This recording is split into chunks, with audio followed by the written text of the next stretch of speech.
Well, all of you would have read and heard a lot about GST for the last couple of years. A lot of people believe that GST could be the single most important tax reform that the country will witness since independence. In fact, as per one estimate, the economy of our country will grow by additional $500 billion purely on account of the efficiencies that are likely to be brought in by GST. But despite the phenomenal significance and potential of this reform, unfortunately its implementation has been delayed time and again, and the big question now on everybody's mind is, when will it come? Well, if you ask me, the precise date of implementation doesn't really matter. So whether it is April 1, 2015 or it gets deferred by another 6 months or 1 year, it doesn't matter. What is more important is that the government should lay down a concrete and a clear roadmap for implementing GST in India.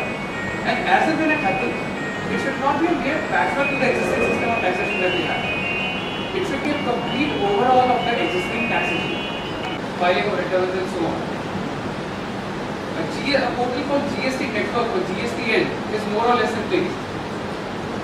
Meanwhile, around 2 years back, the central government also implemented the negative based taxation of services, which again was a step towards implementation of GST. Because as and when we switch over to GST, idea is that all services should be liable to tax, with very few exceptions. So overall, if you see, in terms of administrative preparedness, we are pretty much there. The biggest stumbling block in implementation of GST is the concern of a lot of states that they will lose their fiscal autonomy or independence as and when GST should be able to convince all the states to come on board, and as and when that happens, GST could be implemented in as little as, let's say, 6 months time frame. So the way the things are progressing, the earliest realistic implementation date for GST as of now appears to be 1st April 2015. Even though that also appears to be a bit ambitious to us. A more realistic date could probably be, let's say, April 1, 2016 or so. Well, in terms of the proposed structure of GST, it is now very clear that what we'll have is a dual GST in India. So what it means is that every transaction for supplier of goods and services in India will attract two taxes: central GST and state GST. Now the supply could be by way of supply of services, it could be a sale of goods, a lease transaction, a hire purchase transaction. It could even be a stock transfer of goods from one warehouse of a company to another warehouse. The existing tax regime on several counts. So currently if you see, the authority of the central government and the states to levy taxes is rather restricted. So the central government does not levy any tax on traders, whereas the state governments do not levy any taxes on service providers. Now under GST, this will all change. So the central government will get the authority to levy taxes on traders also. So in addition to the state GST that the dealers or the traders they pay today, they would also need to pay central GST. And similarly, the service providers would also have to pay state GST in addition to the central GST. Secondly, unlike most of our existing taxes which we have today, those are origin-based taxes, but GST would be a destination-based consumption tax. So for example, if you are a manufacturer in Ghaziabad and you have a customer, let's say in Mumbai. So today when you ship the goods from Ghaziabad to Mumbai, you pay a central sales tax to the state of UP, which is the originating state. Now under GST, on the same transaction, the state GST component would accrue to the state of Maharashtra, which is the destination state. So let's say you are a manufacturer here and you've got customers in 20 different states in India. So what would you do? Would you go to each of those 20 states, get a GST registration there and deposit taxes? Then that would be a compliance nightmare. So to work around this problem, the government is proposing a very innovative model called Integrated GST or IGST. Now this IGST model is a very unique kind of model and it is supposed to be a very taxpayer friendly model. And India would be the first country across the globe to implement it. There would be separate legislation for levy and administration of each of these taxes. Central GST, state taxes on services. We would need a special set of place of supply rules to determine as to which state would levy tax on a particular service transaction. In terms of coverage, virtually all central and state taxes that we have today will become part of GST. So be it excise duty, service tax, the CVD and the SAD portion of the customs duty. On the state front you have VAT, CST, entertainment tax, luxury tax, the various cesses that we have today, R&D cess, education cess, everything will go and everything would be merged into these two taxes, central GST and state GST.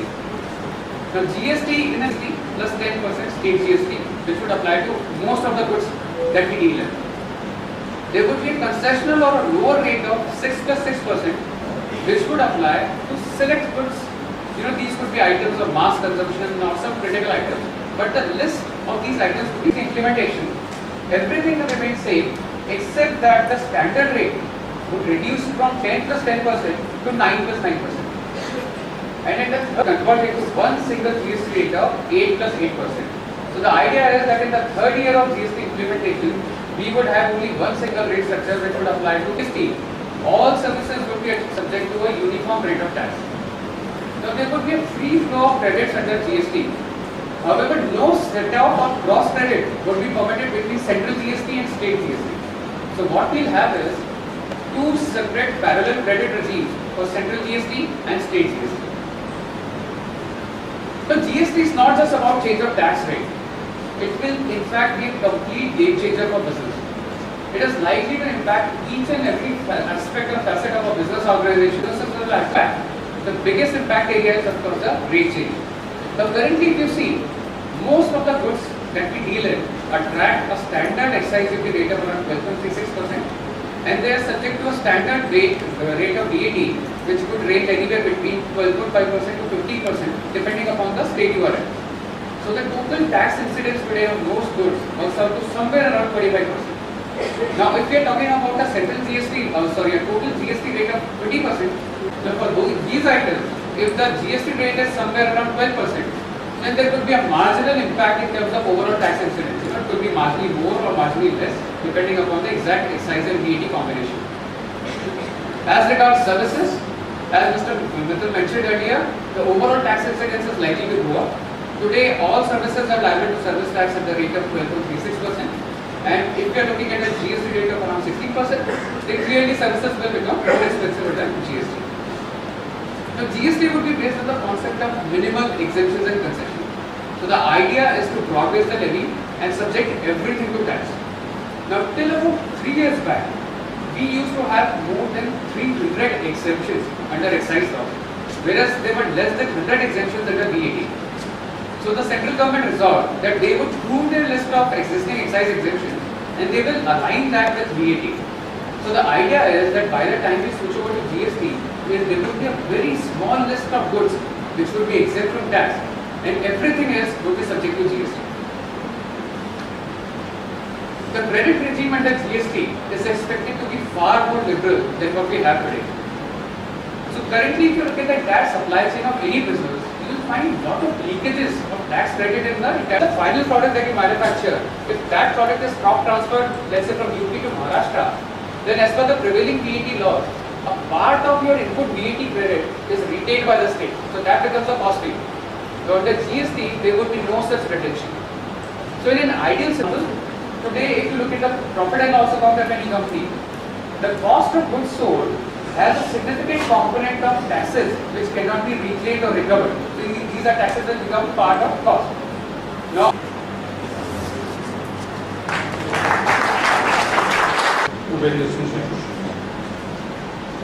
well, I am not an expert on indirect taxes.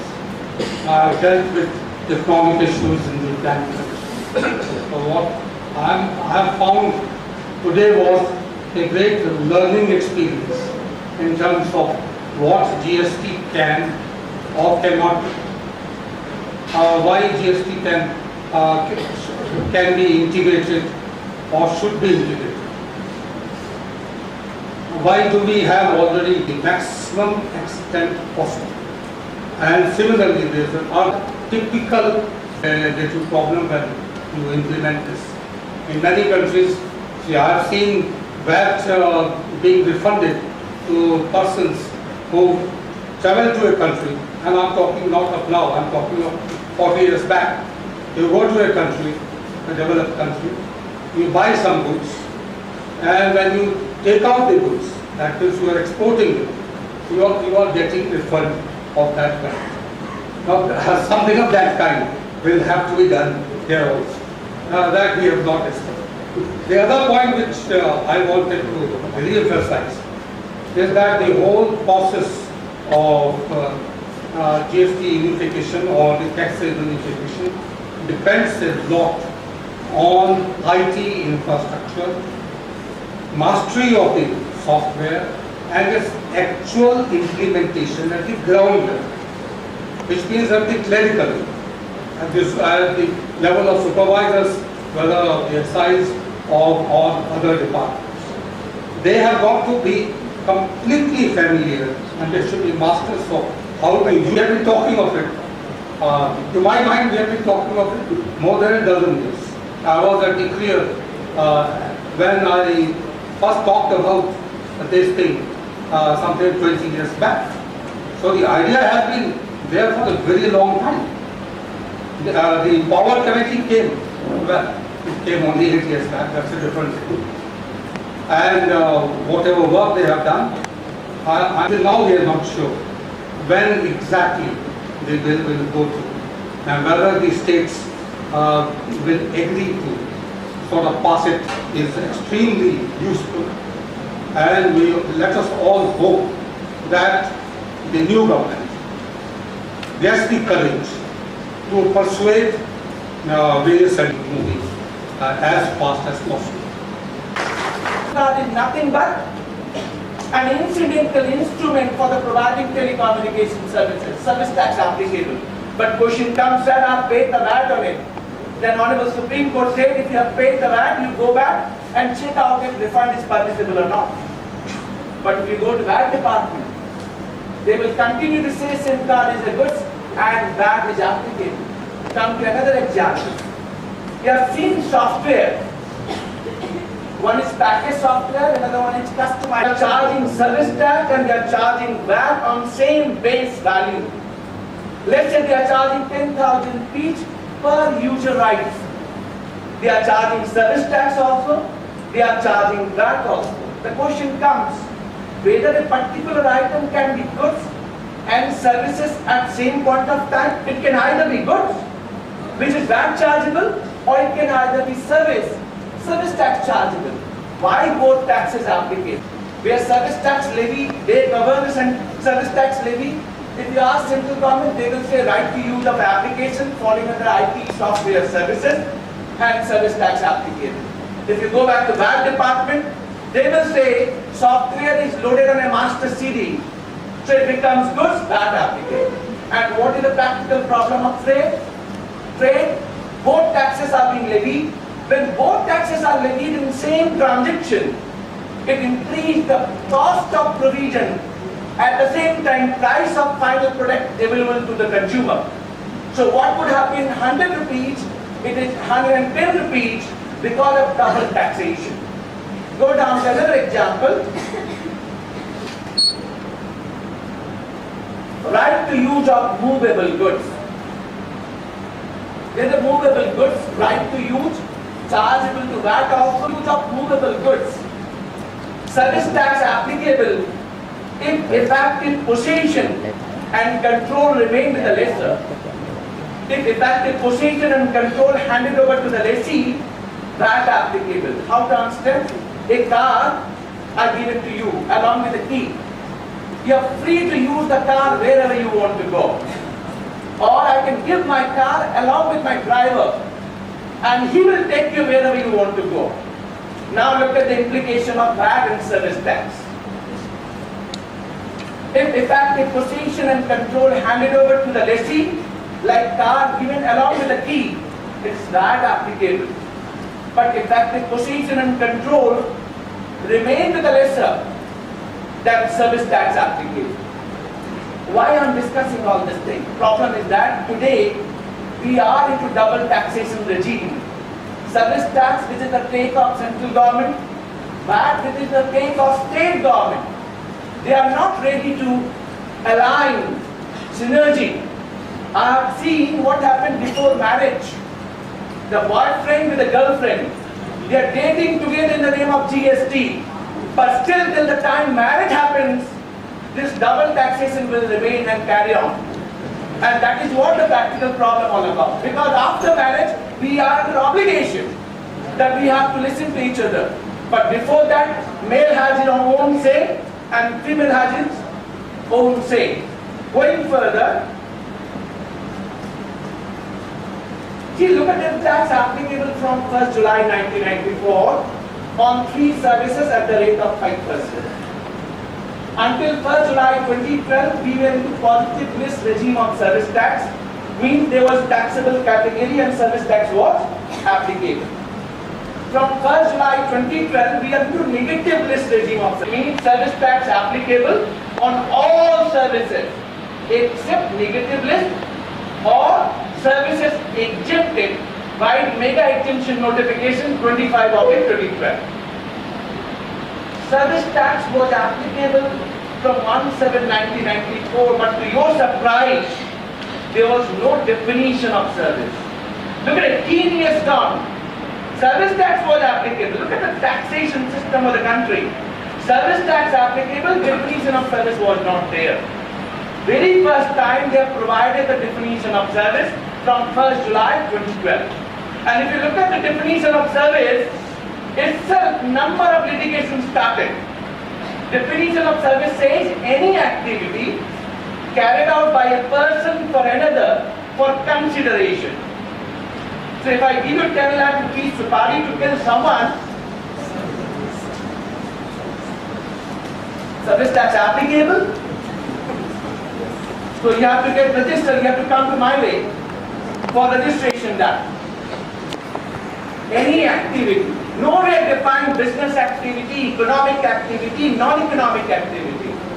If you are a good friend of mine, I request you to drop my mother at the airport. With the service tax applicable, you will say no, because there is no consideration. But this is the material word. You come back after dropping and ask me 500 rupees. Service tax applicable? Answer is yes. But in spite of such a big definition, they have included declared service.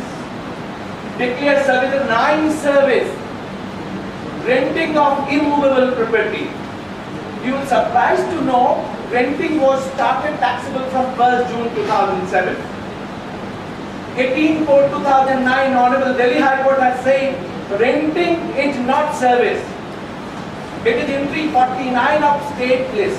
What is state list? There are 3 lists. Union list, central government empowered to tax, state list, state government empowered to tax, concurrent list, both central and state government empowered to tax. Entry 49 state list, only state government empowered. What central government did?